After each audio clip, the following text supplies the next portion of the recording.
Dear student, as in my previous lecture, we have discussed about the Article 13 of the Indian Constitution. Now, the three principles has been derived from Article 13, which has to be discussed. So, today we will discuss about the doctrine of the eclipse. What is the doctrine of eclipse? जैसा कि मैंने पहले भी कहा था कि most of the students Hindi में है, इसलिए मैं हिंदी में ही बात करूंगा, क्योंकि मैंने डुअल लेक्चर में ये स्लाइड्स तैयार कर रखे हैं, तो जो इंग्लिश मीडियम के स्टूडेंट्स हैं वो इंग्लिश वर्जन पढ़ सकते हैं। वैसे जहाँ पे एसेंशियल होगा वहाँ मैं इसको रीड आउट कर दूंगा। तो डॉक्ट्रिन ऑफ एक्लिप्स, जिसको हिंदी में आच्छादन का सिद्धांत या ग्रहण का सिद्धांत कहा जाता है, ये क्या है सिद्धांत और कैसे ये ड्राइव होके आया है। तो सबसे पहली बात तो ये है कि आच्छादन का सिद्धांत या doctrine of eclipse article 13 sub clause 1 से ड्राइव होता है, और ये सुप्रीम कोर्ट ने भिखाजी बनाम मध्य प्रदेश राज्य के मामले में ये ड्राइव किया था। इस मामले के जो फैक्ट्स हैं वो ब्रीफ में इस तरह से हैं कि एक सीपी बरार मोटर अधिनियम 1947 का एक एक्ट लाया गया बॉम्बे में, और उसके द्वारा उसके पहले एक एक्ट था मोटर वाहन अधिनियम 1939, मोटर व्हीकल एक्ट 1939, उसकी जगह उसको संशोधन करते हुए ये एक्ट लागू किया गया 1947 का। और एक्ट में प्रोविजन ये था कि जो प्रांतीय सरकार को सड़क परिवहन व्यवसाय करने का, राष्ट्रीयकरण करने का, और इसे अन्य सभी पूर्ण अधिकार बाकी सभी लोगों को बहिष्कृत करने का अधिकार था। कुल मिलाकर ये स्टेट मोनोपोली इसमें था। जो बाकी लोग या अदर पर्सन्स इस मामले के व्यवसाय कर रहे हैं, उनको जो है वो इस व्यवसाय से बाहर कर देने का पूरा अधिकार था, और स्टेट मोनोपोली इस एक्ट के माध्यम से लागू की गई थी। और चूंकि ये 1947 में आप जैसा जानते हैं कॉन्स्टिट्यूशन लागू नहीं था, इसलिए फंडामेंटल राइट जैसी कोई चीज नहीं थी, तो इसलिए यह जो विधान मंडल है यानी स्टेट लेजिस्लेचर है, उनके ये पूरी तरह से लीगल कंट्रोल में था कि इस तरह के अधिनियम को वो लागू कर सके। तो ये एक्ट लागू हुआ और इस तरह से सरकार की मोनोपोली हो गई। अब क्या हुआ कि कॉन्स्टिट्यूशन लागू हुआ, और कॉन्स्टिट्यूशन लागू होने पर आर्टिकल 19(1)(g) के थ्रू ट्रेड एंड इंटरकोर्स का राइट सिटीजन्स को दिया गया, और जो कि फंडामेंटल राइट था, क्योंकि आर्टिकल 19(1) के अंदर है तो फंडामेंटल राइट है। अब क्या हुआ कि ये जो एक्ट है वो इसके कंट्राडिक्शन में आ गया। अब इस कंट्राडिक्शन को दूर करने के लिए पार्लियामेंट ने क्या किया कि 1951 में एक अमेंडमेंट ले आए, और अमेंडमेंट लाकर 19(1) के सब क्लॉज 6 के में एक सब क्लॉज 2 जोड़ दिया गया। तो ये देख रहे हैं आप, यहाँ पे क्लियर कट लिखा हुआ है कि act was removed by constitution sub clause first amendment 1951 which inserted inter alia sub clause 2 to clause 6 in article 19। तो 19(6) में एक सब क्लॉज 2 जोड़ दिया गया, और उसके माध्यम से इसका जो इफेक्ट था उसको, यानी जो पहले वाले इफेक्ट है उसको खत्म करने का प्रयास किया गया। अब ये जो अमेंडमेंट था, ये संशोधन क्या करता था कि राज्य को किसी भी व्यापार या व्यवसाय से नागरिकों को आंशिक या पूर्ण रूप से बहिष्कृत करने के लिए अधिकृत करता था। यानी जो सिटीजन्स है उनको आप बाहर कर सकते थे, यानी स्टेट मोनोपोली अपनी फिर भी बरकरार बनाए रख सकता था इस अमेंडमेंट के माध्यम से। क्योंकि 19(1)(g) लागू होते ही पहला वाला जो अधिनियम लागू किया गया था जिसमें मोनोपोली दी गई थी, उसका इफेक्ट खत्म हो गया था। क्योंकि आर्टिकल 13(1) में आप पढ़ चुके हैं, यह कहा गया था कि संविधान पूर्व की कोई भी विधि जो संविधान के प्रावधानों से, खासतौर से मूल अधिकार के प्रावधानों से असंगत है, तो वो वहां तक शून्य हो जाएगी। इसलिए उस अधिनियम का इफेक्ट जो है संविधान लागू होते ही शून्य हो गया। और ऐसी कंडीशन में जो स्टेट को मोनोपोली मिली हुई थी वो मोनोपोली समाप्त हो गई। तो इस तरह से ये पहला अमेंडमेंट लाकर उस मोनोपोली को वापस चालू रखने का प्रयास किया गया। इसके साथ ही साथ एक अमेंडमेंट और किया गया, वो 31 सब क्लॉज 2 में किया गया था। इसमें संपत्ति के अधिकार में अगर संपत्ति को सरकार एक्वायर करती है तो उसमें मुआवजा देने का प्रोग्राम था, प्रोविजन था, और वो पर्याप्त है या नहीं इसके लिए भी चैलेंज करने का था। तो उसको भी इन्होंने समाप्त कर दिया आर्टिकल 31 सब क्लॉज 2 लाकर, कि कितना मुआवजा है ये जो है इसकी न्यायोचितता या इसकी जस्टिफिकेबिलिटी जो है वो नील हो गई। अब आप इसको चैलेंज नहीं कर सकते कि जो मुआवजा मिला है वो कितना होना चाहिए या उचित है या नहीं है। तो इस तरह से दो अमेंडमेंट किए गए, पहला अमेंडमेंट और चौथा अमेंडमेंट। अब ये दोनों अमेंडमेंट करने के बाद इसको चैलेंज किया गया। किसने चैलेंज किया?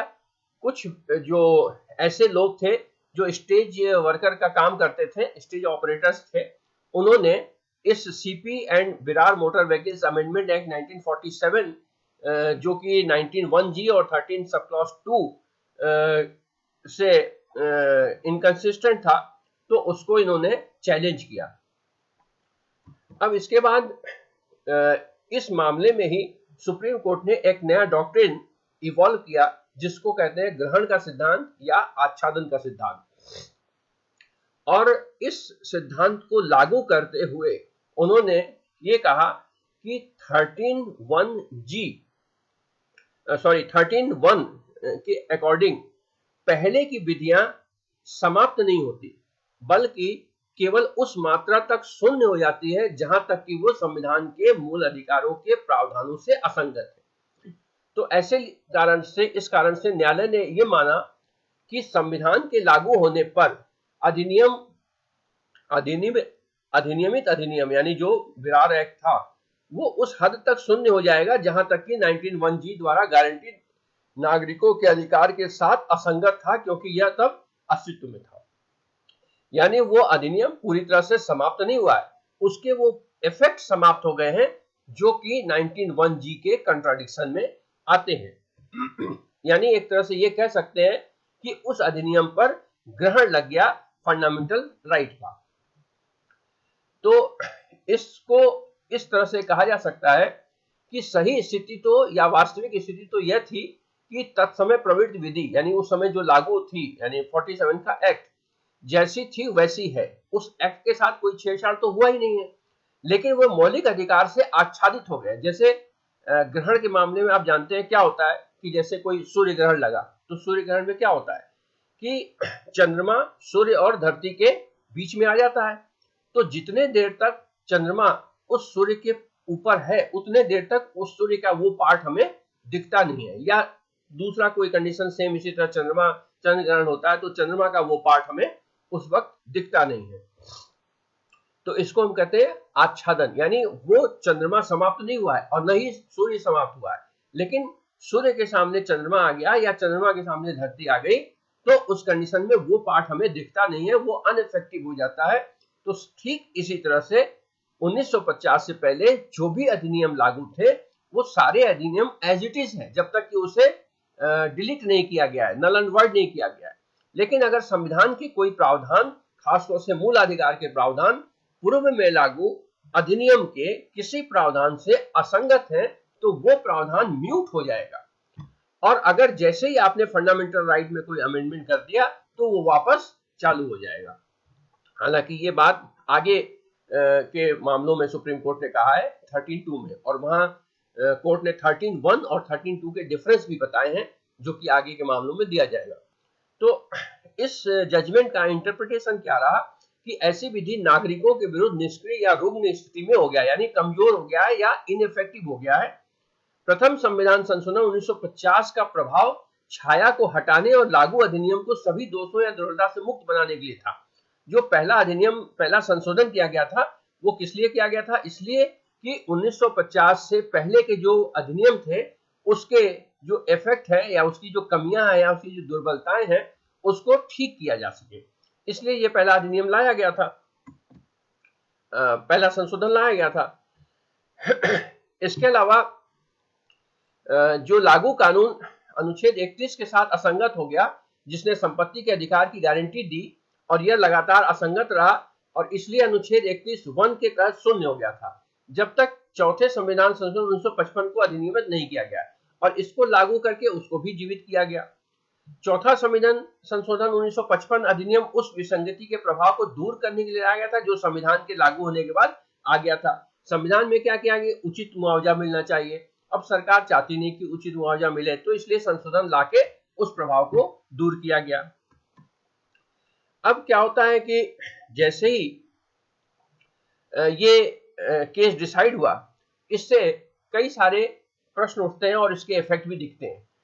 अब पहला ये दिखता है कि इसका इफेक्ट क्या है या इसका कंक्लूजन क्या है कि प्रश्नगत विधि को प्रासंगिक मौलिक अधिकार द्वारा तात्कालिक रूप से आच्छादित माना जाएगा। यानी जो लॉ इनकंटेस्टेड था, जो प्रश्न उठाए गए, जिसको चैलेंज किया गया, वो आच्छादित माना जाएगा। यानी ऐसा अगर कोई दूसरा मैटर भी आता है जो कि फंडामेंटल राइट के किसी प्रोविजन से असंगत है, तो ऐसे कंडीशन में उस एक्ट को समाप्त नहीं माना जाएगा, बल्कि उस इनकंसिस्टेंट प्रोविजन को, असंगत प्रावधान को आच्छादित माना जाएगा। ठीक है, ये पहला इफेक्ट है।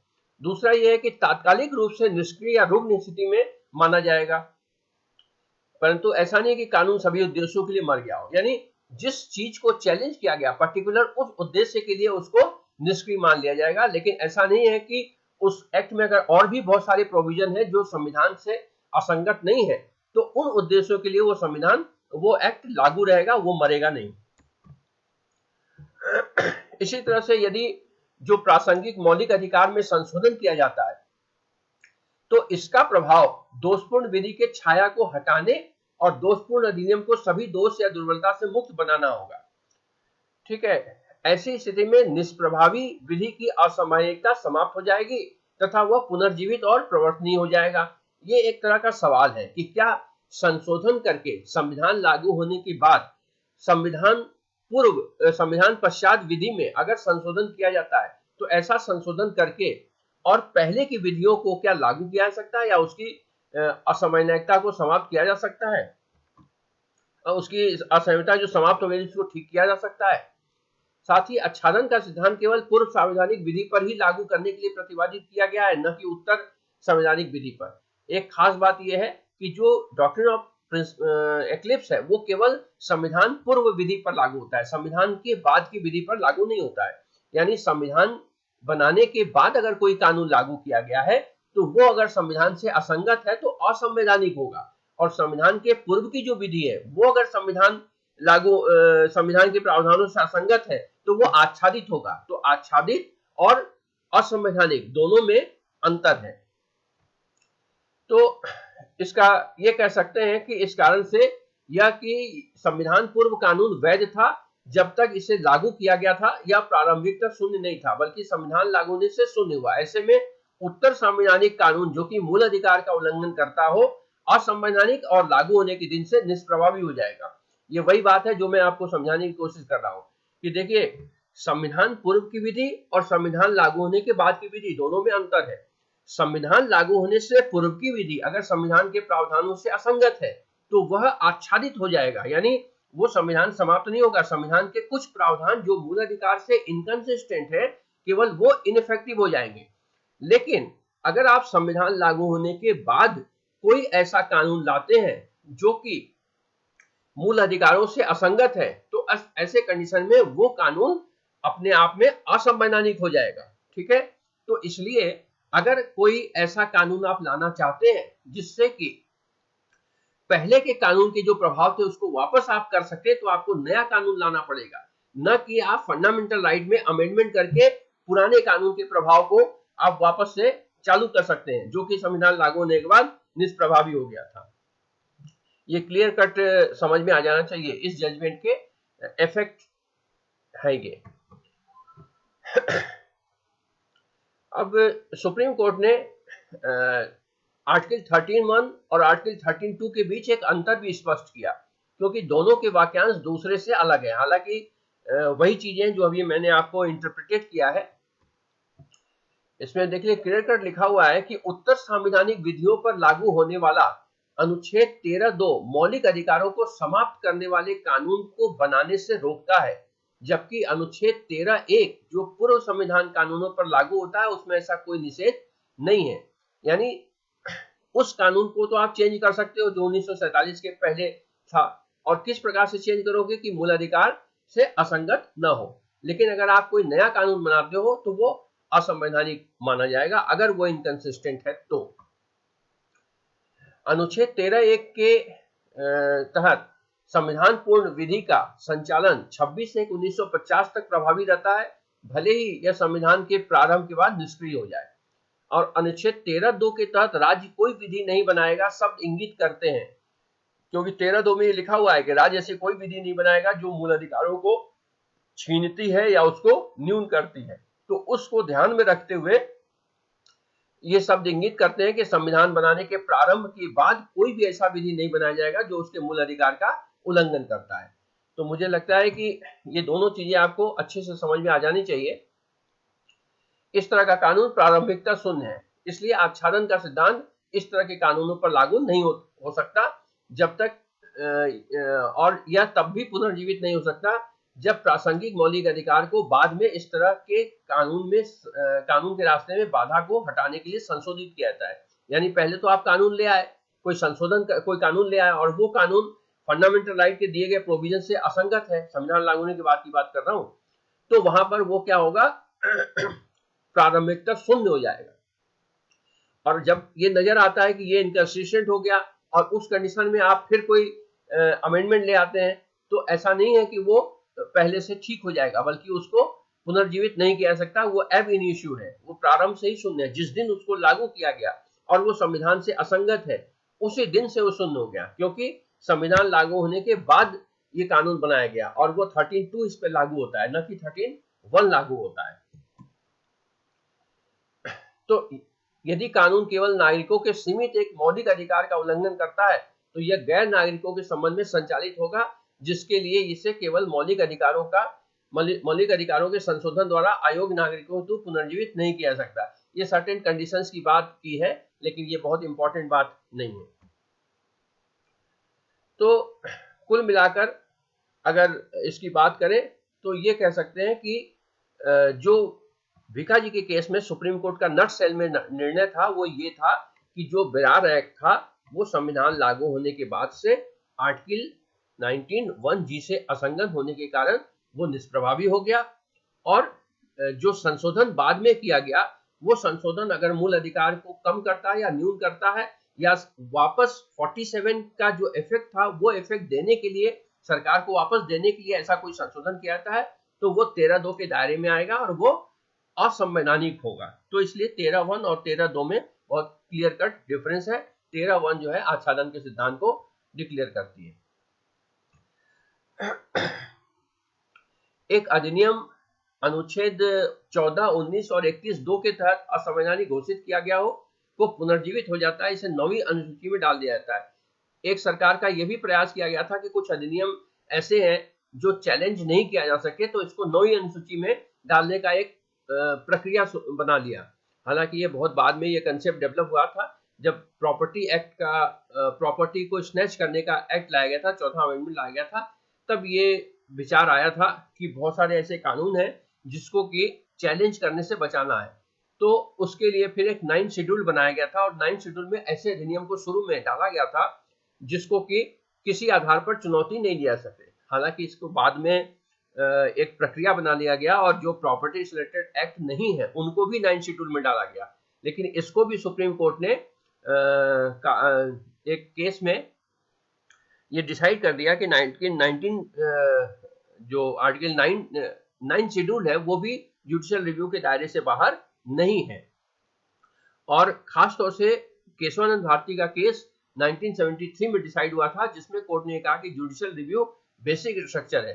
तो कोर्ट ने यह कहा कि 1973 ऑनवर्ड जो अधिनियम 9 शेड्यूल में डाले गए उन सब का जुडिशियल रिव्यू सुप्रीम कोर्ट कर सकती है, हालांकि 1973 से पहले का नहीं करेगी। तो इस तरह अधिनियम भले ही एक मौलिक अधिकार के साथ अपनी असंगति के कारण निष्क्रिय होते हैं, पर इन्हें 9 शेड्यूल में शामिल करते ही ये पूरी ताकत और शक्ति से पूर्वव्यापी रूप ग्रहण कर लेते हैं। यानी अगर कोई अमेंडमेंट किया गया जो कि पहले के अधिनियम को वापस प्रभाव देने के लिए किया गया और उसको 9 शेड्यूल में डाल दिया गया, तो चूंकि वो चैलेंजेबल नहीं है, इसलिए पहला वाला अधिनियम फंडामेंटल राइट से इनकंसिस्टेंट होते हुए भी लागू हो जाएगा। तो ये एक रास्ता पार्लियामेंट ने निकाला सुप्रीम कोर्ट के जजमेंट के कारण। इस तरह के अधिनियम को फिर से लागू करना आवश्यक नहीं है या है, इससे एक सवाल उठता है। क्या सवाल है कि जब एक उत्तर संवैधानिक कानून यानी पोस्ट कॉन्स्टिट्यूशनल लॉ मौलिक अधिकार के साथ असंगत माना जाता है, तो क्या प्रश्नगत अधिनियम में संशोधन करके पुनर्जीवित किया जा सकता है ताकि दोष को दूर किया जा सके या इसे समग्र रूप से फिर से लागू किया जा सके? अर्थ यह है कि एक कानून 47 में लागू है और वो उसके प्रावधान चल रहे हैं। 1950 में संविधान लागू हो गया। संविधान में कुछ ऐसे प्रोविजन है जिससे 47 का जो कानून था वो इनकंसिस्टेंट हो गया। अब ऐसी कंडीशन में डॉक्ट्रिन ऑफ एक्लिप्स ये कहता है कि उस कानून के जो प्रावधान है वो शून्य हो जाएंगे असंगतता तक। अब पार्लियामेंट ये चाहती है कि उस कानून का जो प्रभाव है वो वापस चलता रहे। तो ऐसे कंडीशन में पार्लियामेंट क्या करेगी? पार्लियामेंट ये करेगी कि एक उस पुराने वाले एक्ट में संशोधन करेगी। अब संशोधन जब करेगी तो ये संशोधन क्या होगा? पुराने कानून में संशोधन तो है लेकिन संविधान लागू होने के बाद के कानून है, क्योंकि संशोधन भी एक कानून होता है, संशोधन अधिनियम लिखते हैं। चूंकि ये संविधान लागू होने के बाद के अधिनियम है, तो संविधान लागू होने के बाद के अधिनियम आने पर भले ही आप पुराने वाले अधिनियम में संशोधन कर रहे हैं लेकिन 13(2) लागू हो जाता है। और अगर इस अधिनियम के द्वारा किसी मूल अधिकार को समाप्त किया जाता है या कम किया जाता है तो ऐसे कंडीशन में ये असंवैधानिक हो जाता है। अब सरकार ये चाहती है कि पुराने वाले संविधान अधिनियम के दुष्प्रभाव को, जो संविधान लागू होने का निष्प्रभावी हो गया, उसको दूर भी करे और फंडामेंटल राइट कम भी करे और ये अधिनियम असंवैधानिक घोषित भी ना हो। तो ऐसे कंडीशन में क्या करेगी कि 9 शेड्यूल में डाल देगी। अब क्वेश्चन ये उठता है कि क्या ऐसा अमेंडमेंट करने से पुराने वाले अधिनियम को दूर किया जा सकता है, उसके दोषों को दूर किया जा सकता है, या नया कानून लागू करना पड़ेगा? दिल्ली उच्च न्यायालय ने एक पीएल मेहरा बनाम डीआर खन्ना का केस था, उस पे तो ये माना कि ऐसे अधिनियम को फिर से लागू करना होगा और इसे केवल संशोधन द्वारा पुनर्जीवित नहीं किया जा सकता है। यानी संविधान लागू होने से पहले का जो अधिनियम है, अगर वो फंडामेंटल राइट के किसी प्रोविजन से इनकंसिस्टेंट हो गया जिसके कारण उसका प्रभाव नहीं पड़ रहा है या उसका प्रभाव पे एक्लिप्स लग गया, और आप ये चाहते हो कि उसका प्रभाव वैसे ही चलता रहे जैसा संविधान लागू होने के पहले चल रहा था, तो आपको क्या करना होगा? आप उसको अमेंडमेंट करना होगा। जैसे ही आप अमेंडमेंट करोगे वो संविधान पश्चात की विधि मानी जाएगी, यानी पोस्ट कॉन्स्टिट्यूशनल लॉ मानी जाएगी। पोस्ट कॉन्स्टिट्यूशनल लॉ होने के कारण अगर आपने उस पुराने वाले अधिनियम को इस तरह से संशोधित किया कि फंडामेंटल राइट कम हो गया या समाप्त हो गया, तो वो 13(2) में इनकंसिस्टेंट असंवैधानिक हो जाएगा। तो ऐसे कंडीशन में ये क्वेश्चन उठता है कि क्या आप इस अमेंडमेंट के द्वारा पुराने वाले अधिनियम को के दुष्प्रभाव निष्प्रभावी होने के कारण को उसको प्रभावी बना सकते हो क्या, या नहीं बना सकते हो? दिल्ली उच्च न्यायालय ने पीएल मेहरा के मामले में कहा कि संशोधन करके आप पुराने वाले कानून को के जो दोष है उसको दूर नहीं कर सकते, बल्कि आपको नया कानून लाना होगा। हालांकि इस पे कोई सुप्रीम कोर्ट का जजमेंट नहीं है इस तरह के मामले में। यह विचार उच्चतम न्यायालय द्वारा इस तरह के कानून में अपनाई गई प्रारंभिक स्थिति प्रारंभिकता शून्य से तार्किक रूप से निर्गत प्रकट होता है और पूर्व संवैधानिक कानून का ग्रहण के सिद्धांत को लागू नहीं करता है। हालांकि इस विशिष्ट बिंदु पर सुप्रीम कोर्ट का कोई मामला सीधा नहीं है। इस तरह का डायरेक्ट कोई केस नहीं मिलता है जिसमें सुप्रीम कोर्ट ने ऐसा कुछ कहा हो। लेकिन जो नियरेस्ट जजमेंट है ये यहाँ पे आप देखेंगे कि शमा राव का एक केस है 1967 का। ये नियरेस्ट केस है जिसमें सुप्रीम कोर्ट को इस तरह का मामला सामने आता है। इसमें एक अधिनियम को अत्यधिक प्रत्यायोजन के आधार पर चुनौती दी गई। निर्णय के लंबित रहते दोष को दूर करने के लिए विधानमंडल ने एक संशोधित अधिनियम पारित किया। कोई पुराना एक्ट था उस एक्ट को इस आधार पर चैलेंज किया गया कि इसमें जरूरत से ज्यादा प्रत्यायोजन किया गया है, डेलीगेट किया गया है पावर। तो ऐसे कंडीशन में सुप्रीम कोर्ट ने एक फैसला सुनाया। सुप्रीम कोर्ट के न्यायालय, उच्चतम न्यायालय ने बहुमत से फैसला सुनाया कि जब कोई अधिनियम अत्यधिक प्रत्यायोजन के आधार पर खराब है तो यह मृत और प्रारंभिकता शून्य है, और यह दोष को दूर करने हेतु संविधान अधिनियम द्वारा पुनर्जीवित नहीं किया जा सकता। क्योंकि फंडामेंटल राइट संविधान जब लागू हो गया तो सारी चीजें लिख गई, और लिख गई तो उस कंडीशन में डेलीगेट लेजिस्लेशन का जो स्कोप है वो काफी कम हो गया, जो कि संविधान लागू होने से पहले ब्रिटिश टाइम में इसका स्कोप काफी था। काफी ज्यादा चीजें जो है वो डेलीगेट लेजिस्लेशन के माध्यम से प्रशासनिक विधि के अंतर्गत चलती थी। लेकिन संविधान लागू होने के बाद चूंकि सारी चीजें गाइडलाइन हो गई तो वहां पर डेलीगेट लेजिस्लेशन के अपने कुछ लिमिटेशंस हो गए, जो कि आप एडमिनिस्ट्रेटिव लॉ पढ़ रहे हैं तो आप पढ़े होंगे कि डेलीगेट लेजिस्लेशन के क्या लिमिटेशंस है। तो अगर डेलीगेट लेजिस्लेशन आप कर भी रहे हैं तो डेलीगेशन के कुछ सर्टेन कंडीशंस है, उस कंडीशन के अंतर्गत ही डेलीगेशन किया जाता है। लेकिन अगर कोई पहले से अधिनियम चला रहा है और वो संविधान लागू होने के बाद इस आधार पर चैलेंज किया जाता है तो कोर्ट ये कहती है कि आप संशोधन करके पहले वाले कानून यानी संविधान से पूर्व के कानून को ठीक नहीं कर सकते। अगर आप उसको ठीक करना चाहते हैं तो आपको संविधान लागू होने के बाद नया कानून लाना पड़ेगा। पूरे अधिनियम को संशोधित रूप से फिर से अधिनियमित किया जाना चाहिए। यह निर्णय इस विचार का समर्थन करता है कि अनुच्छेद 13(2) के तहत अमान्य एक अधिनियम को केवल संशोधित करके पुनर्जीवित नहीं किया जा सकता, बल्कि इसको फिर से लागू करना हो। क्योंकि आप संशोधन करेंगे, और संशोधन किसमें कर रहे हैं? संविधान लागू होने के पुराने विधि में। और चूंकि ये संशोधन अधिनियम पोस्ट कॉन्स्टिट्यूशनल लॉ है, तो पोस्ट कॉन्स्टिट्यूशनल लॉ होने के कारण ये अगर फंडामेंटल राइट से इनकंसिस्टेंट होता है तो ये एब इनिशियो हो गया, असंवैधानिक हो गया। तो इसलिए आपको फिर से पूरा कानून लाना पड़ेगा। जब कोई अधिनियम केवल नागरिकों पर लागू मौलिक अधिकार का उल्लंघन करता है तो यही सिद्धांत लागू होगा।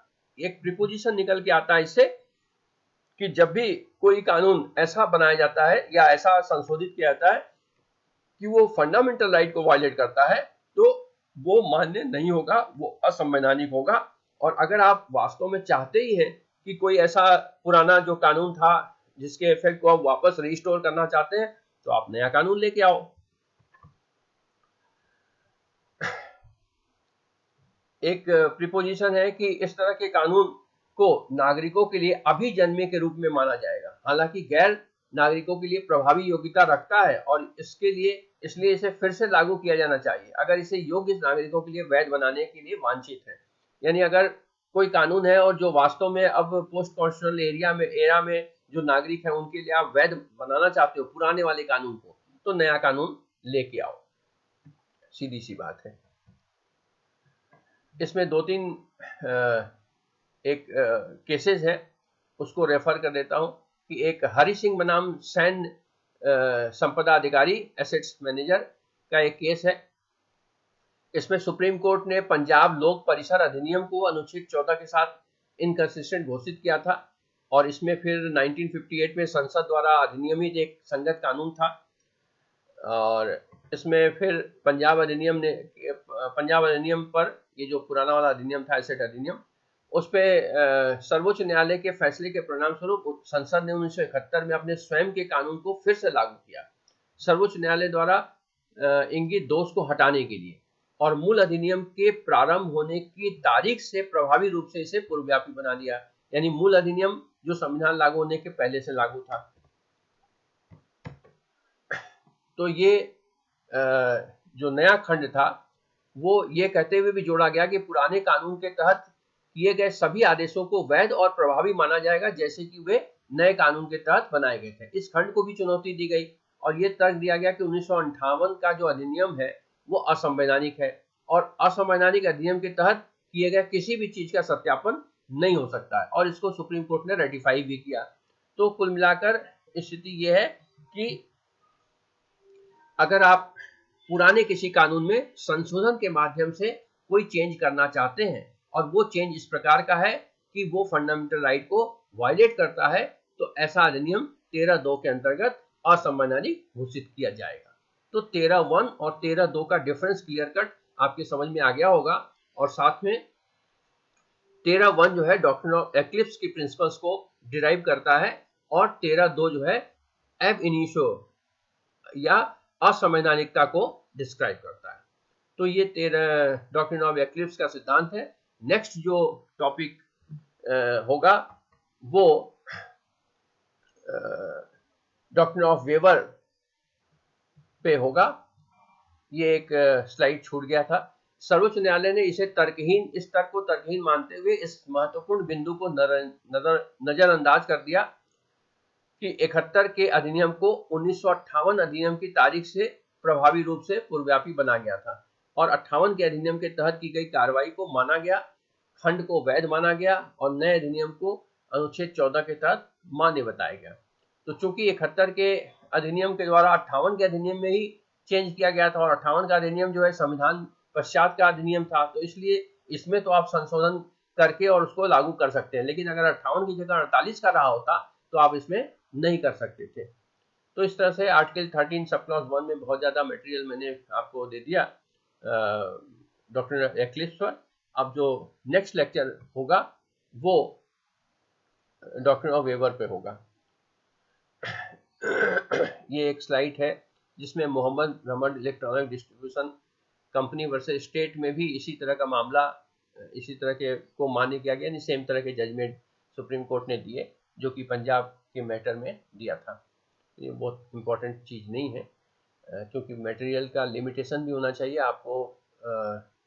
एक जो डॉक्ट्रिन ऑफ एक्लिप्स है ज़्यादा से ज़्यादा 10 नंबर के क्वेश्चन में आएगा, तो 10 नंबर के क्वेश्चन में आप कितना 4-5 पेज लिख सकते हैं, तो इससे ज़्यादा मटेरियल आप लिख भी नहीं पाएंगे। तो एनीवे, थैंक यू। अब नेक्स्ट जो लेक्चर होगा डॉक्ट्रिन ऑफ सर्वाइवेबिलिटी पे होगा। Okay, thanks, all the best.